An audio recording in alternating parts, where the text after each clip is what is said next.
दोस्तों, आज दुनिया भर में एक ही लाइन घूम रही है, ट्रंप आर मेड। क्यों क्यों हर कोई कह रहा है कि डोनाल्ड ट्रंप पागल हो गए हैं, या शायद वो पागल नहीं, बहुत चालाक हो गए हैं। क्या ये सब हरकतें बस गुस्से में हैं, या इनके पीछे कोई बहुत बड़ी राजनीतिक और आर्थिक रणनीति छिपी है? क्योंकि जब एक आदमी अपने ट्वीट से स्टॉक मार्केट हिलाता है और अपने फैसलों से पूरी दुनिया की इकोनॉमी को झटका देता है, तो सवाल बनता है, क्या ट्रंप वाकई बेकाबू हैं या सब कुछ प्लान्ड है?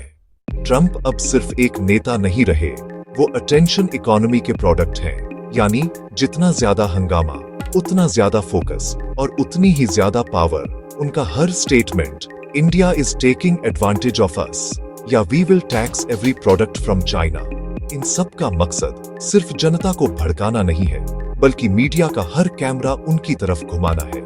फोर्ब्स और रॉयटर्स के मुताबिक ट्रंप ने 2025 में सिर्फ 2 महीनों में 17 अलग अलग टैरिफ बदलाव किए। हर बार शेयर बाजार ने रिएक्ट किया और हर बार वो हेडलाइन बने। और यही है अटेंशन पॉलिटिक्स, जहां पॉलिसी से ज्यादा उसका तमाशा काम करता है। अब आते हैं असली डेटा पर। 2025 में ट्रंप ने भारत पर 50% तक के टैरिफ लगाए, कहते हुए कि भारत रूस से सस्ता तेल खरीद रहा है और अमेरिका को धोखा दे रहा है। पर असली असर क्या हुआ? अमेरिका में आयातित दवाओं और स्टील की कीमतें बढ़ीं, छोटे व्यवसायों को नुकसान हुआ और ब्लूमबर्ग इकोनॉमिक्स के अनुसार इससे अमेरिकी उपभोक्ता पर औसतन $1,200 प्रति वर्ष का अतिरिक्त खर्च पड़ा। यानी ट्रंप के टैरिफ ने भारत या चीन को नहीं, अमेरिकी जनता की जेब को मारा। पर मीडिया ने क्या दिखाया? ट्रंप ने चाइना और इंडिया को सबक सिखाया। और बस यही वो राजनीतिक नशा है जो ट्रंप की ब्रांडिंग को जिंदा रखता है। फिर आया ट्रंप का दूसरा बम, H-1B वीजा फीस $100,000। हाँ, $1,00,000 फीस सिर्फ किसी विदेशी प्रोफेशनल को रखने के लिए। इससे सीधे प्रभावित हुआ भारत, क्योंकि अमेरिका में 74% H-1B होल्डर भारतीय हैं। गूगल, माइक्रोसॉफ्ट, अमेज़न जैसी कंपनियों को अपने इंजीनियर्स के लिए लाखों डॉलर एक्स्ट्रा देने पड़े। द गार्डियन ने लिखा, यह फैसला अमेरिकी टेक सेक्टर की आत्मा पर हमला है।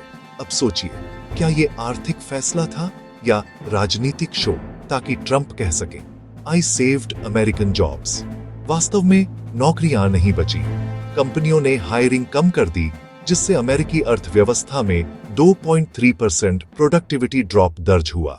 अब बात करते हैं अमेरिका के खेतों की।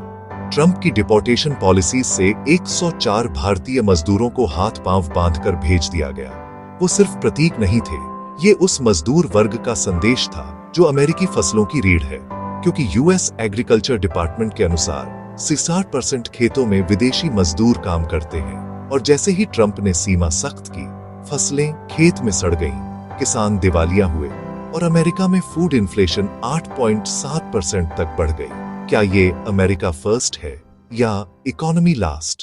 अब सवाल, ट्रंप ऐसा क्यों कर रहे हैं? क्योंकि ये है दोहरा खेल। वो जनता को दिखा रहे हैं कि वो अमेरिका को सुरक्षित कर रहे हैं, लेकिन असल में वो फियर इकोनॉमी चला रहे हैं। डर का माहौल, ताकि वोटर उनके पीछे खड़ा रहे। चीन हमें खा जाएगा, इंडिया हमारी नौकरियां ले रहा है, इमिग्रेंट्स हमारी सुरक्षा बिगाड़ रहे हैं। ये सब नारे नहीं हैं, ये मतदाता का माइंड कंट्रोल है। 2016 में यही रणनीति उन्हें जीत दिला गई थी, और अब 2025 में वो उसी प्लेबुक को दोहरा रहे हैं। बस अब डेटा और सोशल मीडिया दोनों उनके कंट्रोल में है। तो क्या ट्रंप सही है? शायद अपने नजरिए से हाँ, क्योंकि उन्हें शॉर्ट टर्म पॉलिटिकल गेन मिल रहा है। पर अर्थशास्त्र के नजरिए से गलत, क्योंकि उनके फैसले ने डॉलर को अस्थिर बनाया, निवेश घटाया और विदेशी भरोसा तोड़ा। डिलॉयट 2025 रिपोर्ट बताती है कि ट्रंप की नीतियों से अमेरिका की जीडीपी ग्रोथ 2.1% से गिरकर 1.33% पर आ गई। यानी जो आदमी मेक अमेरिका ग्रेट अगेन बोलता था, उसी ने अमेरिका की ग्रोथ आधी कर दी।